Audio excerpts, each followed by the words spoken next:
কিছু কথা বলতে আমি বাধ্য হলাম, মনের থেকে বেরিয়ে আসলো, তাই বললাম এই ভিডিওর মাধ্যমে। Hello guys, welcome back to my channel. আশা করছি সবাই খুব ভালো আছো, সুস্থ আছো, আর আমিও খুব ভালো আছি।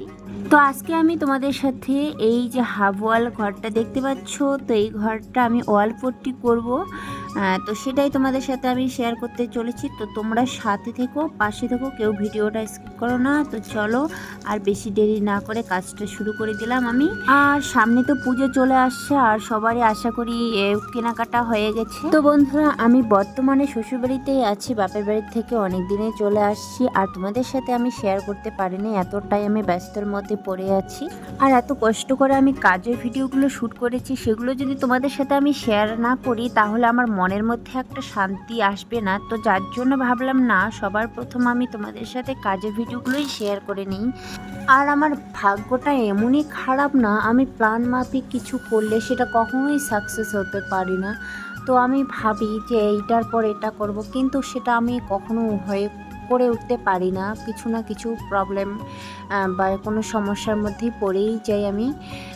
তো সেই জন্য আমি ভিডিওগুলো তোমাদের সাথে ভালো করে শেয়ার করতে পারি না। এই যে ভিডিও করারও একটা সময়ের দরকার, এডিটের ব্যাপার আছে, আর শরীরেরও ব্যাপার আছে, বাকি তো কাজকর্ম আছে। শুধু যে আমি এই কাজটাই করছি তা তো নয়, সাংসারিক অনেক কাজকর্ম আছে, তাই না? বিশেষ করে আমার ছেলে তো আছে, ওকে তো সামলাইতে হয় আমার, প্লাস ওকে খাওয়াইতে আমার 1 ঘন্টা লেগে যায়। তো সমস্ত কিছু সামলায় এই কাজগুলো করা আমার কাছে মানে ভীষণই টাফ হয়ে যায়। তারপরেও আমি তোমাদের সাথে চেষ্টা করি শেয়ার করতে। তো কন্টিনিউ মানে করতে পারি না, কিছু মানে অনেকটা দেরি হয়ে যায় আর কি, লেট করে শেয়ার করতে। তো যাই হোক বন্ধুরা, যতক্ষণে শরীরে প্রাণ আর শক্তি থাকবে ততক্ষণে আমি চেষ্টা করেই যাব রেগুলারই তোমাদের সাথে ভিডিও শেয়ার করার। তো একটাই রিকোয়েস্ট তোমাদের কাছে, যে আমার ভিডিওগুলো একটু ফুল ওয়াচ করো নিজের মনে করে, ঠিক আছে? কারো উপকার করলে না কখনোই সেটা ব্যর্থ হয় না, সেটা উপরে খাতায় তোলাই থাকে যে তুমি কতটা কার উপকার করলে, ঠিক আছে? সেই হিসাবখানা তোলা রাখাই থাকবে। তুমি যতটা মানুষের ভালো উপকার করবে ততই কিন্তু তোমারই মঙ্গল হবে, আর হিংসে করলে ততখানি লস হবে। সেই জিনিসটা কিন্তু আমরা বুঝতে পারি না।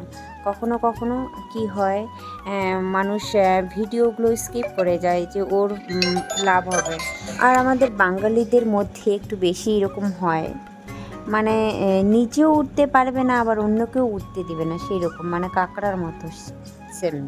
নিজে তো কিছু করবে না, আবার অন্য কেউ যদি করে সেটাও আবার চোখে লেগে যায়, এরকম হচ্ছে ব্যাপার। একটা কথা আছে না, কাজে কিসের লাজ, হোক না যেমন কাজ। সেটা আমি যে কাজেই করি না কেন, কাজ তো করছি না, কোনো অসৎ কাজ তো আমি করছি না। কিন্তু এক্ষেত্রে দেখা যায় কি, অনেকেই মোটিভেশন না করে ডিমোটিভেশন বেশি করে। তো এরকম হাজারো লোক আছে, সব সময় মানে তোমাকে উৎসাহ না দিয়ে এমন এক কিছু বলবে যেটাতে মনটা আরও ভেঙে যায়, কাজ করা এনার্জিটা নষ্ট হয়ে যায়। আর একটা জিনিস আমি ভালো করেই বুঝেছি যে দুনিয়াটা কতটা স্বার্থপর, স্বার্থ ছাড়া কেউ কাউকে ভালোবাসে না। আর এটা তো ঠিক, তা না হলে দেখো কত বন্ধু বান্ধব, আত্মীয় স্বজন, পাড়া প্রতিবেশী, কত কাছের মানুষ, তাই না? এই যে মানুষগুলো সবাই তো মোবাইল দেখে, তাই না? তো সেখান থেকে কি আমি কিছু মানুষের পছন্দের লোক হতে পারি না, আপনজন হতে পারি না? তারা যদি আমার ভালোবেসে ভিডিওগুলো একটু দেখতো, অনেক উপকার হতো। তাই বলে এটা বলছি না যে সবার কাজকর্ম ফেলে আমার ভিডিওগুলো দেখো। তো মানুষ কিন্তু মোবাইলে ভিডিও চালু রেখেও অনেক কাজ করা যায়, সেইভাবেও অনেকটা উপকার কিন্তু করা যায়। তাহলে সেই মানুষগুলো যদি সত্যিকারে আমাকে ভালোবাসতো, আমার ভালো চাইতো, তাহলে তো আমাকে একটু হলেও সময় করে না করে হলেও কিন্তু ভিডিওগুলো আমার ফুল ওয়াচ করে দিত। আর সেখানে যদি পরিচিত লোক তো 1000-এর উপরেরও বেশি থাকে, তাই না? সেখানে 500 লোকও কিন্তু আমার ভিডিও ইউজ করে না। 500 তো দূরের কথা, 100 জনও দেখে না। তো 100 জনও তো দূরের কথা, কমপক্ষে 5 জন দেখুক, 5 জনও দেখে না। তো দেখো, তো এই হচ্ছে ব্যাপার। হ্যাঁ, লাইক কমেন্ট না করে নাই দিয়ে ভিডিওগুলো দেখে যদি একটু ফুল ওয়াচ করে দিত তাহলে আমার এতদিন ওয়াচ টাইমটা কমপ্লিট হয়ে যেত। তো যাই হোক, এটা হচ্ছে আমার মানে কি বলবো, আমার মনে হয় আমি একটু বেশি আশা করি মানুষের কাছ থেকে, তো যার জন্য এরকম এই পরিস্থিতি। তো তাতে কোনো ব্যাপার না, দুঃখ করব না আমি, কারণ যে কাউকে বলে কয়ে কখনো কোনো কিছু আদায় করা যায় না। আর যে সত্যিকারে ভালোবাসবে না, সে আড়ালে হলেও ভিডিও ঠিক দেখবে। এটাতেও আবার দুই প্রকার আছে, সবাই যে ভালোবেসেই চুপি চুপি ভিডিও দেখে তা নয়, অনেকে আবার কিছু হাড়ির খবর রাখার জন্যও ভিডিও দেখে। তো যাই হোক, আমি বলবো যেভাবেই হোক এই দুই পক্ষটাই কিন্তু সমস্ত দিক থেকে উপকারে লাগে। একজন যে ভালোবাসে দেখে, যে না ভালোবেসে দেখে, দুটোরই কিন্তু সমান উপকার আসে। তার জন্যই আমি বলবো অসংখ্য অসংখ্য ধন্যবাদ যারা আমার ভিডিও দেখো। আর আমি কিন্তু সবাইকে ওই কথাগুলো বলিনি, জানি না কি কথা বলতে গিয়ে আর কি কথা মুখ দিয়ে বেরোচ্ছে। যদি কিছু ভুল বলেও থাকি ক্ষমা করে দিও নিজের মনে করে, ঠিক আছে? কিছু কথা আপনার থেকে বেরিয়ে আসে। জানি না কোনো দিন সাকসেস হতে পারবো কি না, তবে তোমাদের যদি ভালোবাসার আশীর্বাদ থাকে তাহলে অবশ্যই একদিন আমি হতে পারবো। তো তোমাদের সাপোর্ট ছাড়া আমি একদমই শূন্য। তো কেউ কাউকে হিংসে না করে প্লিজ আমার ভিডিওগুলো দেখো, এটাই তোমাদের কাছে আমি হাত জোর করে রিকোয়েস্ট করছি।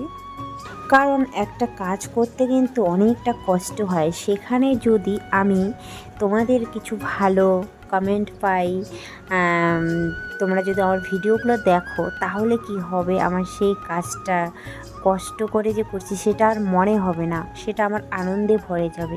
আর এইটুকু আশা কি আমি করতে পারি না একটা মানুষ হয়ে আর মানুষের কাছে? তো যাই হোক, অনেক কিছু বলে ফেললাম, ভুল ত্রুটি হলে ক্ষমা করো। আর হচ্ছে সবাইকে তো আমি বলি নাই, এটা কিন্তু সবাই মাইন্ড করো না, ঠিক আছে? তো আমি এখন প্রাইমার লাগিয়ে নিচ্ছি, আর ওয়ার্ল্ড 40 হয়ে গেছে। পুজো তো চলেই এলো, তো এবারে আমি দুঃখিত পুজোর শ্যুটগুলো করতে পারলাম না। অনেক আশা ছিল, সেটা আর আমি করতেই পারলাম না। জানি না কেন কপালটা আমার এইরকম, কোনো কিছু প্ল্যান মাফিক হয় না, সময় খুবই খারাপ যাচ্ছে আমার।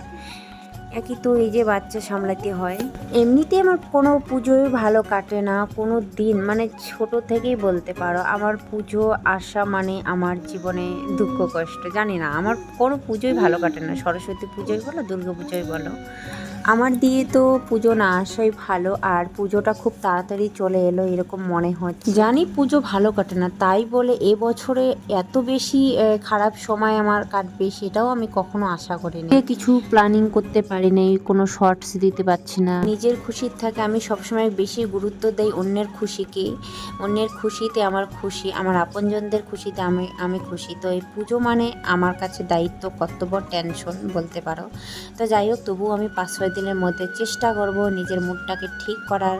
তোমরাও ভালো থেকো, সবাই পুজোতে এনজয় করো, যা আছে তাই দিয়ে খুশি থাকার চেষ্টা করো, যার যতটুকু সামর্থ্য মতো জামা কাপড় কিনো, ঠিক আছে? কেউ মন খারাপ করবে না, আর আমিও চেষ্টা করব সবার আনন্দে আমার আনন্দ। তো ওয়াল পট্টি আর প্রাইমার লাগানো কমপ্লিট।